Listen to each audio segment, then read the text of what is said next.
Caroline, thank you so much for taking the time out of your day to educate myself and my clients on 1031 exchange. And today I wanted to introduce your company to my clients as one of the best in the area. It was recommended to me.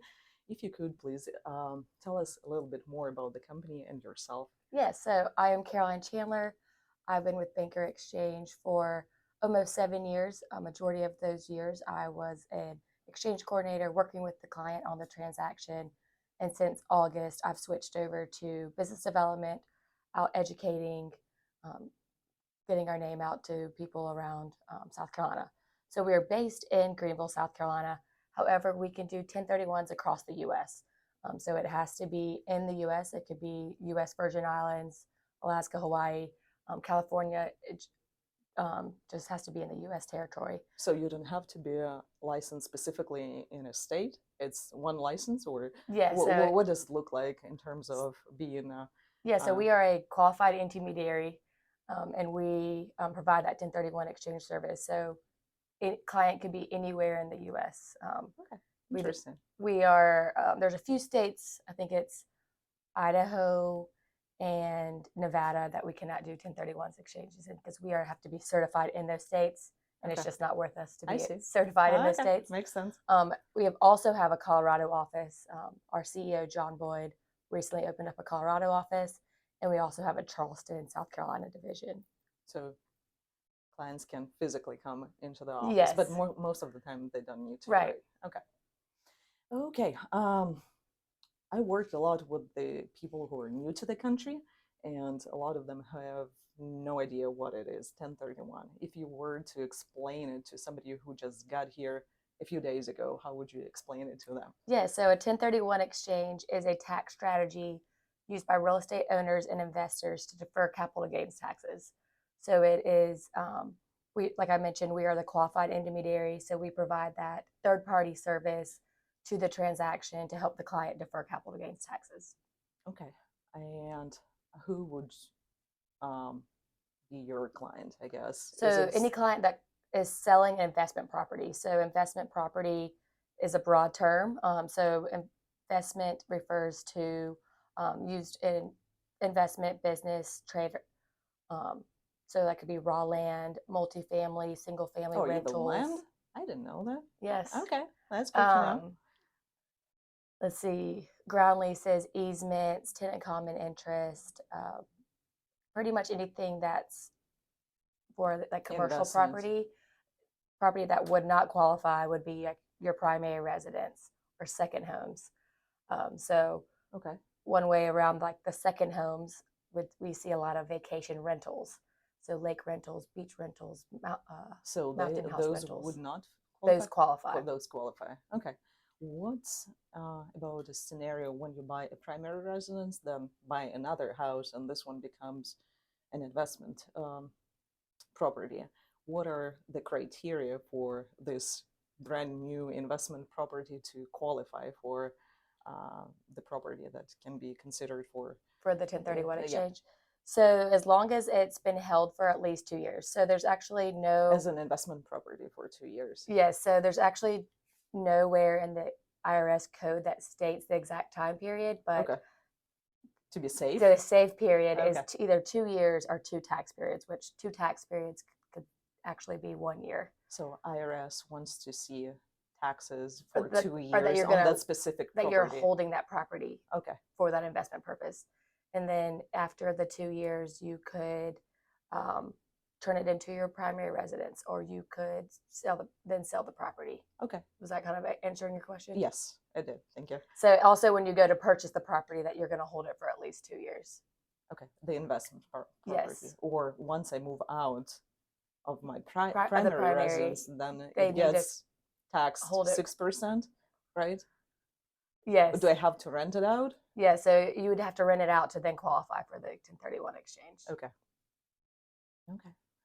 Gotcha. So the key requirements for those properties. Yeah, so the key requirements for the 1031 exchange, so there's qualified use, which we've kind of talked about, like what types of properties qualify. The next is the value requirements, also are a huge consideration. The value requirements is we look at the value of the property being sold. So the value of the property being sold is, say the client sells for 500,000. Okay. And they're paying off a loan of 200,000, just for Right. example. Uh-huh. They have to go buy another property at least 500,000 and have a new loan of at least 200,000 to fully defer capital gains taxes. Oh, so it's not just the price, it's also the loan amount. Yes, which is a huge Oh, wow. confusion to a lot of clients Right. because I didn't know about it. also the way the interest rates are right now, it's It does make sense. right. Like Oh, they're wow. paying off a loan at, let's say, 3%, Uh-huh. and they're having to go get another loan at 7%. The client is most likely not going to want to sell that property to do the 1031 exchange because Yeah, they then you need will that. keep paying a lot more Right. now. So there is a partial exchange, which would be, so say your client is selling but doesn't want to get that new loan and they just want to reinvest the cash into the next property. They could do that and then just pay capital gains taxes on the debt portion. Oh no, it's just like There's so many. That's why we always say, call your CPA, call us for every situation, just because there's so many like tiny rules within the That is a 1031 lot of exchange. rules. So basically now it makes less sense. I don't know if it makes sense now. To do the 1031. Yeah, if it's a significant loan amount that you Right. still have to pay off, that's Or they could just pay taxes on that loan amount, like if they didn't want to get another loan on the next property. okay. Who would calculate? Would you help the client to calculate how much they need to pay on the loan amount, or is it? Yeah, so it's just their payoff. So it is the payoff at the closing of the sale is the amount that they would need to reinvest into the next property. Okay. And if you're like trying to figure out how much taxes they would pay on that amount, we could roughly give that. We Okay. technically can't give legal or tax advice, Right, but right. we can definitely run those numbers to see if it's even feasible for them to do the 1031 Okay. exchange. Gotcha. So that's the value requirements. The next is the mandated timelines, which is a huge component to the 1031 exchange. So if you've heard about a 1031 exchange, I'm sure you've heard that the IRS is very strict on the timelines. So how many days is it? 180? So yeah, so Okay. closing of the sale is day 0. From the closing of the sale, Okay. you have 45 days to identify.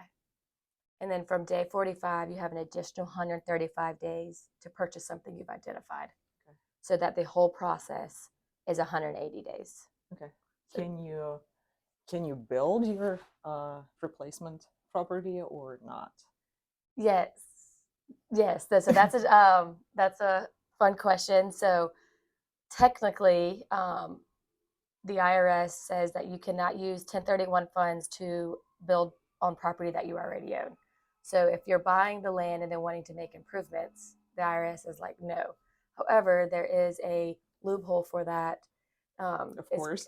Yes, construction exchange to allow the client to then make improvements on build the property. Okay. And so the same timelines are required For building? So it has to be completed work. So it doesn't have to be, the whole thing has to be completed, but your 1031 funds has to go towards completed work. So okay, gotcha. So it could be the grading, it could be the foundation, it could be putting walls up. The whole house doesn't have to be completed. Okay, makes sense. Okay, but that's not too the bad money, then. right? Okay, the money needs to used be in there. Okay, is for completed. Okay, interesting. Anything else?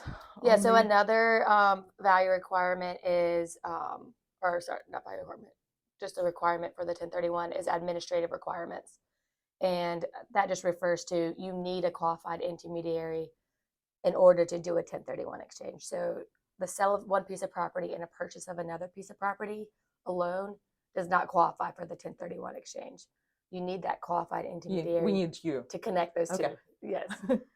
So can it be, so you, in order for you, you're not a regular closing attorney, right? Right. You have nothing to do with the closing itself. So the closing attorney can technically, I guess, be a qualified. So yes, some other attorneys out there that do it, both the closing and being the. So that is a tricky. I would, if you have any clients that are using the attorney's office as the QI and the closing attorney, I would say it's walking a fine line because there's also an agency relationship issue that comes when the QI cannot be related to anyone in the party. So Okay.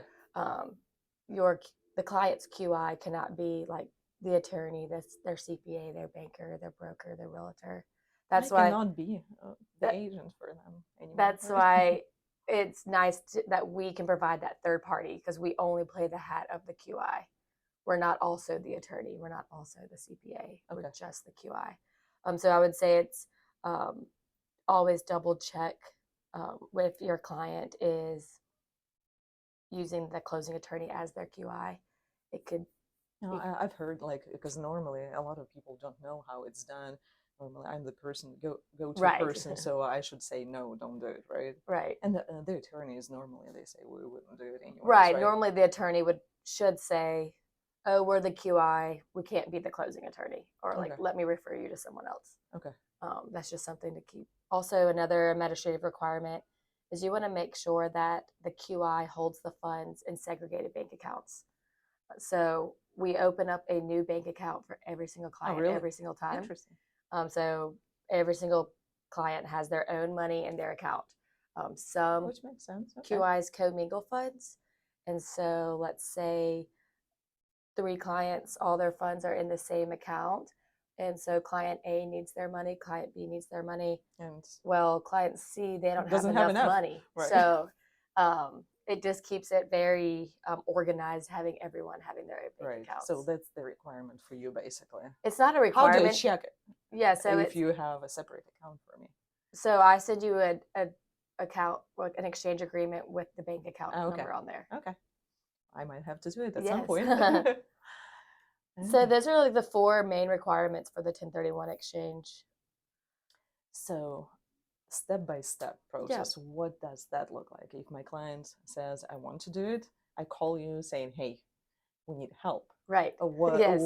What are the steps they need to follow? Yeah, so great question. So I would always say call us as soon as possible. Call us even if you're just considering, just if you want to run by the situation. If sooner we know about it, the better it all works out for everyone else. But under contract on the closing of the sale, that's a must, is a right? good, yes, it's a good safe time. Good safe time. Okay. So once you go under contract, great time to call us.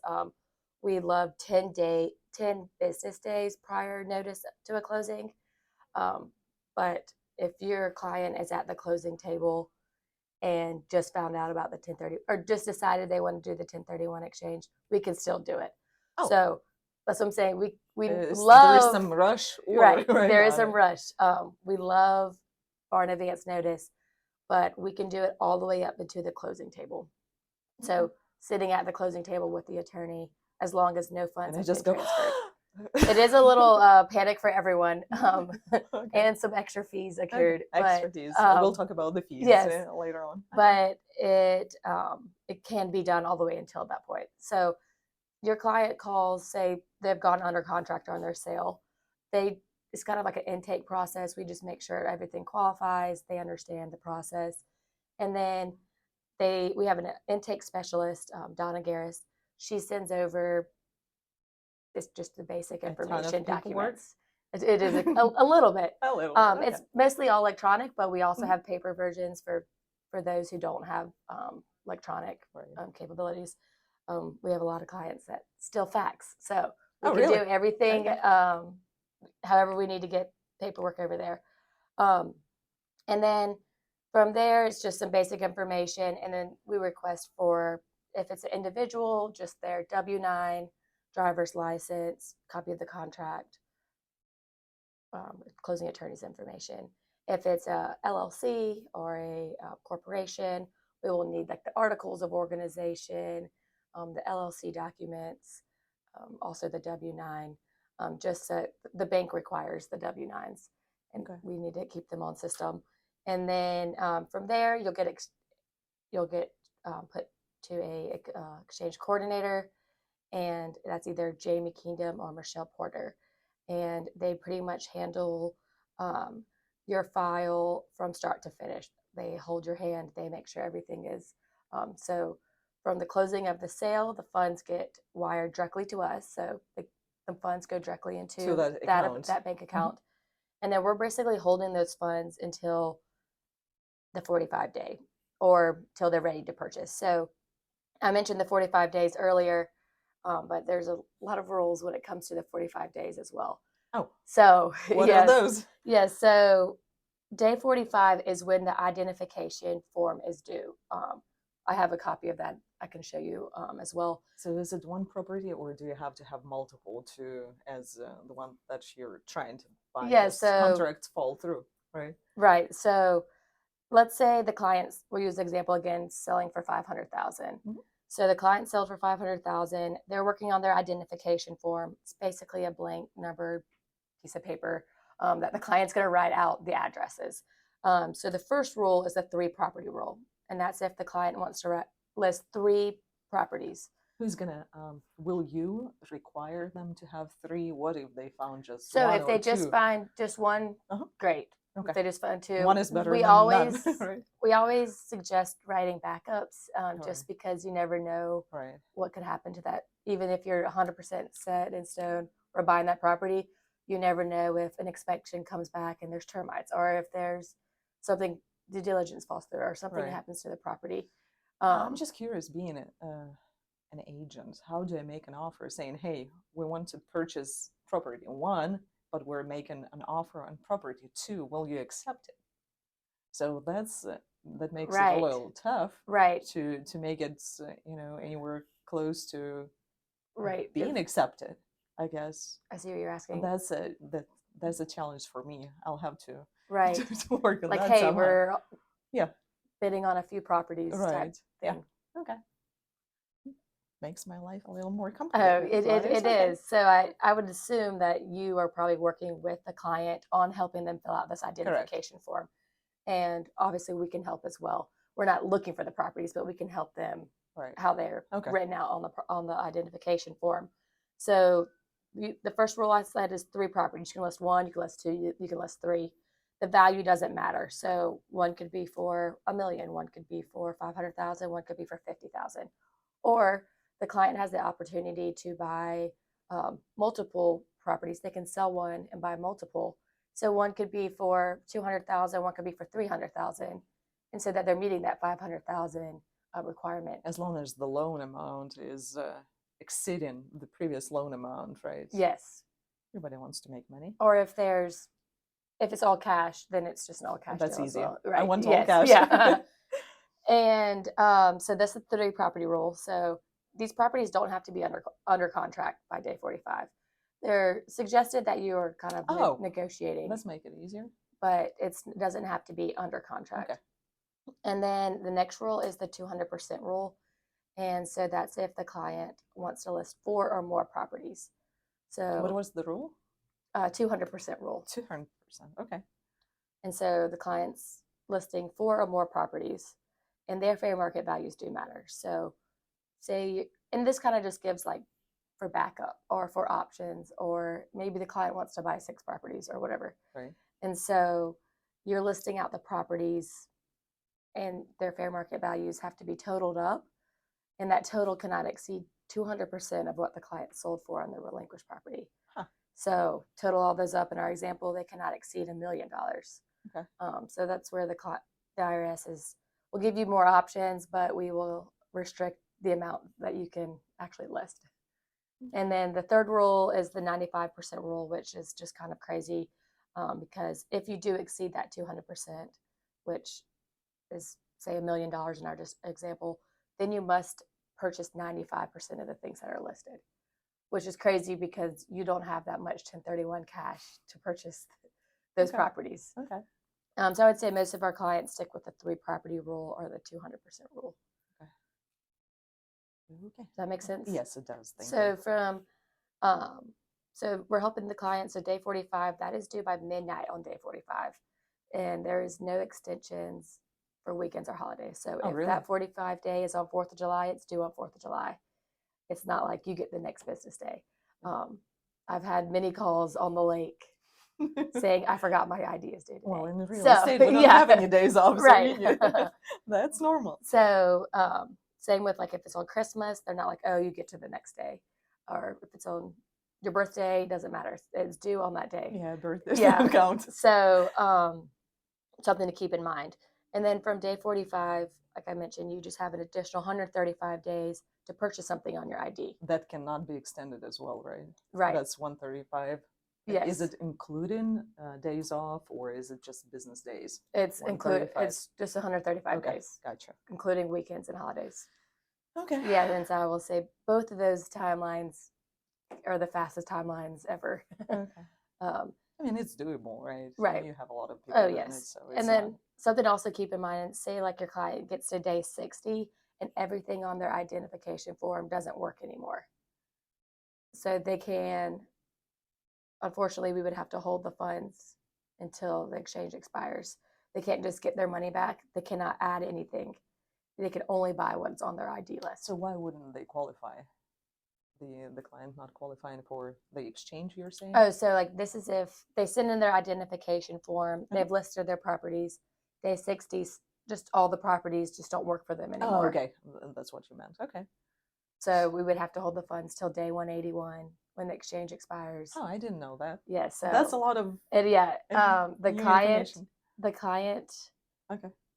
or the IRS states that everything is always for sale. So even if it doesn't work out for your client, I could go buy it, or your other client could go buy it. So everything is always for sale, even if it doesn't work out for your client. Okay.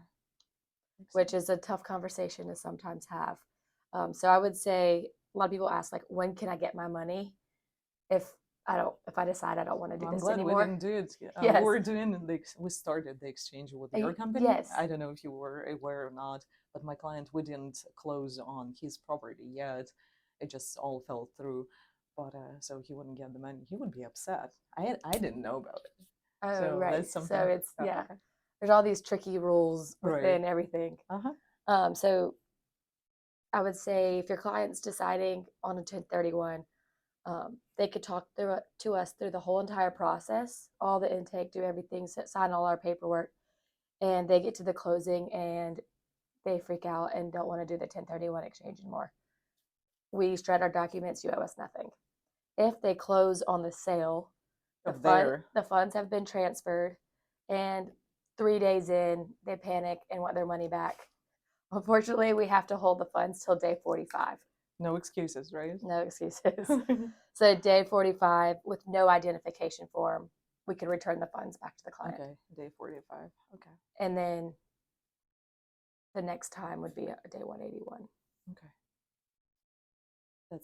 That's it as for the steps, right? No? Did we go? Yes. I think we kind of talked about how to choose a QI. I would say you want to make sure that they use segregated bank accounts. They make sure like they have experience. Like we've been doing this for 31 years. Oh. Some QIs have just started. 31 years. Yes. So wow. That's almost as old as I am. Same. And I would say to make sure that this is their only job. Some, like I said, like some attorneys are also QIs. Like we are only QIs.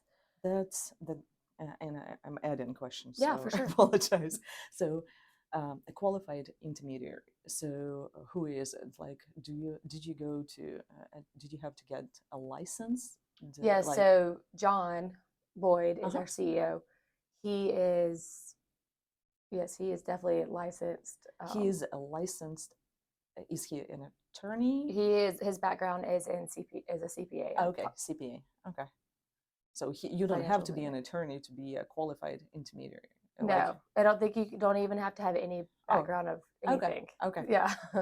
You just have to be able to know the process, but you still need to go. And then we have several members on our in our office that are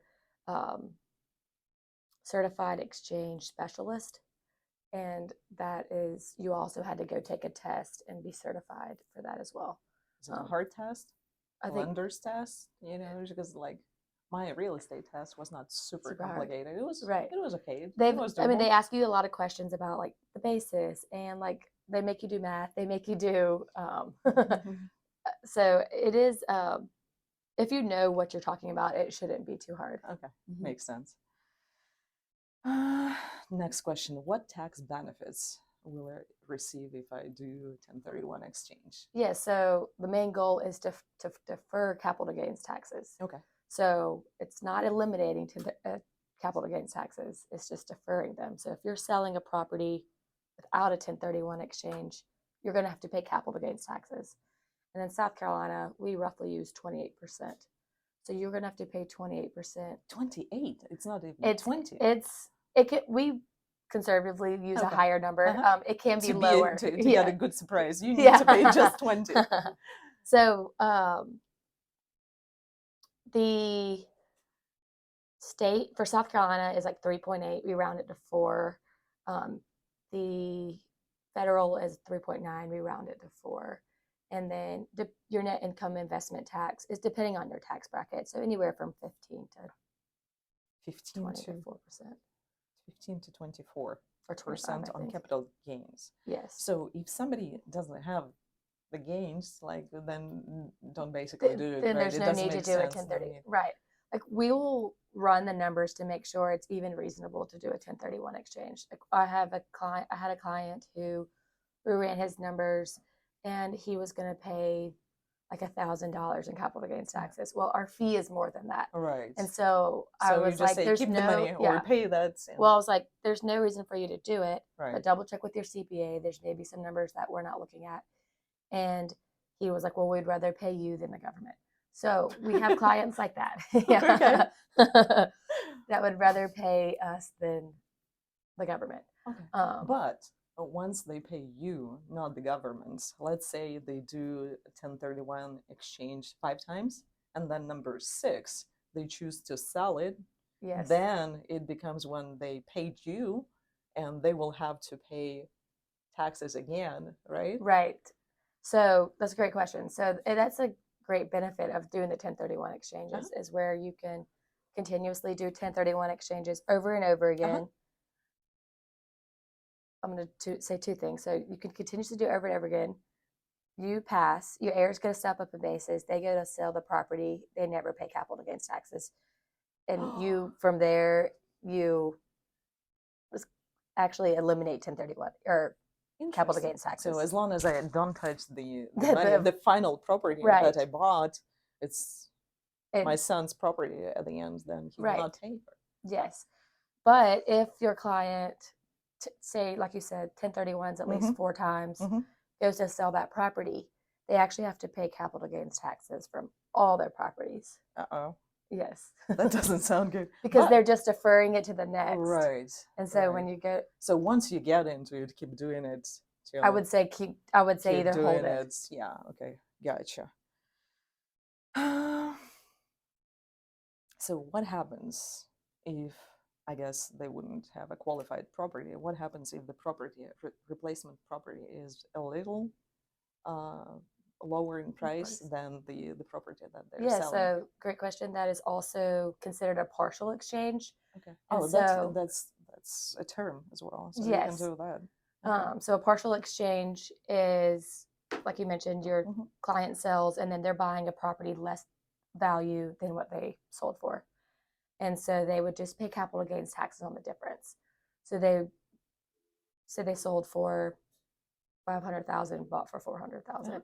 They're going to pay capital gains on that 100,000. I mean, that's all very round numbers. There's going to be I got you. I'm trying to do the math, but it's impossible, right? There's going to be a lot of closing costs, a lot of numbers that we. So now we're trying to give general information, and then I guess clients can call you or somebody who's looking to do 1031 exchange and ask specific questions. Yes, it's different. Right, because there's